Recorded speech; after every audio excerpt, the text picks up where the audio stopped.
These fluffy cakes are idli, one of India's healthiest breakfasts. When I posted this short, I had no idea it would reach 18 million people and hit more than 900,000 likes. So in this video, I'm gonna share the secrets to one of India's most famous and healthiest breakfasts, Idli Sambar. I'll show you how to nail that fermentation to make the fluffiest idli, how to make your own sambar from scratch, and how to whip up an epic coconut chutney. Plus, if you watch till the end, I'm gonna share some tips on how to speed things up and how to substitute some of the ingredients if you can't get them. Let's go!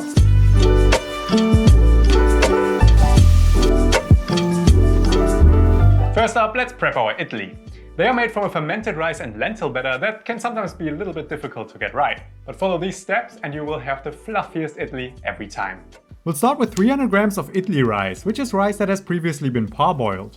Wash the rice a few times in water, then leave it to soak for 3 to 4 hours. Next up is urad dal, which are black lentils with their black husk removed. Add 100 grams to a bowl along with 30 grams of thin poha. This is a parboiled and flattened rice, which will help to make the idli fluffy. I'm also adding 1 teaspoon of fenugreek seeds, which will help with the fermentation. The lentils contain natural yeasts that are also crucial for the idli to ferment properly, so we're only gonna wash them once. Then add fresh water and leave it to soak alongside the rice. After soaking, the rice and lentils are easier to process, so go ahead and drain the rice but keep the soaking liquid. Then add the rice to a blender along with 130 milliliters of the soaking liquid and blend it into a grainy paste like this. The texture should be similar to coarse cornmeal, and when you pour it into a bowl, it should flow in thick ribbons. Now drain the other bowl and keep the liquid.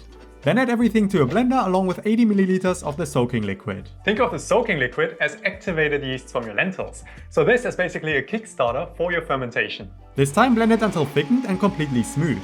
An easy way to check the consistency is to add a teaspoon to a bowl of water. It should float like this. Then pour it onto the rice paste along with 1 teaspoon of salt and mix it well with your hands. It's actually important that you mix it by hand. It might sound off-putting, but there are good bacteria living on your hand and good yeasts that will promote the fermentation. Plus, some say that you shouldn't add salt to this batter, but a small amount of salt is actually beneficial to the growth of positive bacteria. So that's why you also add it to fermented breads like sourdough. Once mixed, cover the bowl with a plate to allow some airflow and leave it to ferment in a warm place. I usually pop it in the oven with the light setting switched on, which will heat it up to around 24 degrees Celsius. Then leave it to ferment anywhere between 8 to 24 hours until it smells tangy, has risen in volume and looks fluffy and aerated like this. Give it a gentle stir and our idli batter is ready. To cook them, you ideally need an idli stand like this, which I linked in the description. If you don't have one, I have a substitute tip for you later on. Coat the molds with a bit of oil, then add a generous tablespoon of your idli batter, making sure not to overfill it. Continue with the rest, then add just enough water to a large pot to cover the bottom without touching the idli stand and bring it to a boil. Add your idli and cover the pan with a lid that's slightly ajar to let the steam escape. After 10 minutes, just turn off the heat and leave it to steam for another 2 minutes. Then remove the stand from the pan and let the idli rest for a moment. At this point, a skewer should come out clean, a sign that you can remove the idli. I usually do this by hand, but if they are sticky, just wait a little longer or use a wet knife to loosen them. And that's how you make fluffy idli. And if you don't have an idli stand, you can also fry the idli in a bit of oil in a pan, which is actually similar to how dosa are made. And our idli are done. But this is only one part of the feast because traditionally, these are served with a sambar and a coconut chutney. And we're gonna make both of those next. We'll make the coconut chutney first. Traditionally, you would use a raw coconut for this. Take a screwdriver, pierce a hole and drain the coconut water. You can drink this. Then use the back of a sturdy knife to hammer around the equator until the sound changes like this and it cracks open. Use a butter knife to loosen the flesh and pop it out, and finally peel off the brown skin. Now just grate the coconut flesh and add it to a blender along with 1 trimmed chili, 20 grams of ginger, 1 tablespoon of chana dal that I slowly toasted in a pan until it's charred all over, half a teaspoon of cumin seeds, 1 teaspoon of salt and 150 milliliters of water. Then just blend it into a thick chutney and set it aside. There's one crucial step left. Heat 1 tablespoon of oil in a small frying pan and add half a teaspoon of mustard seeds until they sizzle like this. Now add 1 teaspoon of urad dal, and once it turns golden, 2 dried chilies, a small handful of curry leaves and an 1/8 teaspoon of asafotida. Use this to temper your coconut chutney. And our coconut chutney is done as well. Time to make the last part of this dish, the sambar. Start with 160 grams of tur dal, which are split pigeon peas. Add them to a bowl and wash them a few times until the liquid almost runs clear. Then cover the peas with 600 milliliters of water, bring them to a boil and simmer them for 40 minutes until they are completely soft like this. Then just mash them into a smooth puree. In the meantime, add 60 grams of tamarind to a bowl and cover it with 150 milliliters of boiling water.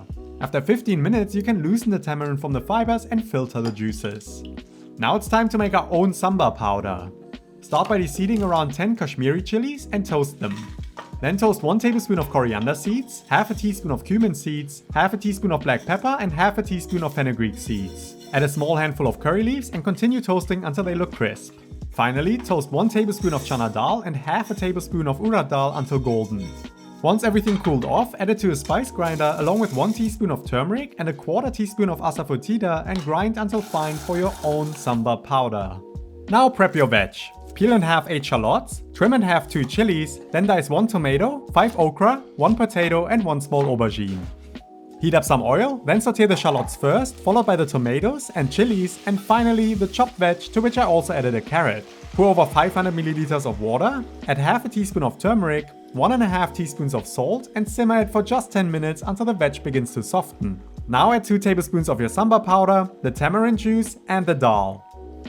Return everything to a boil, then turn off the heat. The sambar also needs a temper, so heat up 3 tablespoons of veg oil and bring half a teaspoon of mustard seeds and a quarter teaspoon of fenugreek seeds to a sizzle. Add 3 dried chilies along with a small handful of curry leaves and an 1/8 teaspoon of asafoetida and pour this over the sambar, followed by around 20 grams of chopped coriander. Cover to infuse and your sambar is ready. Now it's finally showtime. Add your steaming sambar, the coconut chutney and finally the idli for an incredible Indian breakfast. And there we go, idli sambar with homemade coconut chutney. Let's try the idli by itself first. Get that tanginess from the fermentation. That is soft and fluffy. They're so much fun to eat. Next up, with the sambar together. So I'm gonna get a scoop of the sambar onto the idli. You know when you have a really good curry and you just want to pair it with rice? The idli takes that to the next level. That is such a good combo. And then that homemade spice blend, that sambar powder that we made. Boom! What a flavor explosion. It's so fragrant, it's so powerful. And then last one, the coconut chutney together with the idli. Completely different. The coconut is almost cooling and refreshing. And then you've got these little toasted urad dal pieces in there, these toasted lentils, and they're really nutty. That is a little crunchy little flavor explosion in itself. So that was quite full on. There are a lot of steps and you're probably wondering why would anybody go through all the trouble to make this for breakfast out of all things. But it is traditionally eaten for breakfast. I actually love eating this for dinner. It's a really complex dish and actually also really healthy because the fermentation transforms the simple carbohydrates of the rice and the lentils into something that is more bioavailable and easier to digest. Plus, the combination of rice and lentils means that you have a complete protein with all 9 amino acids.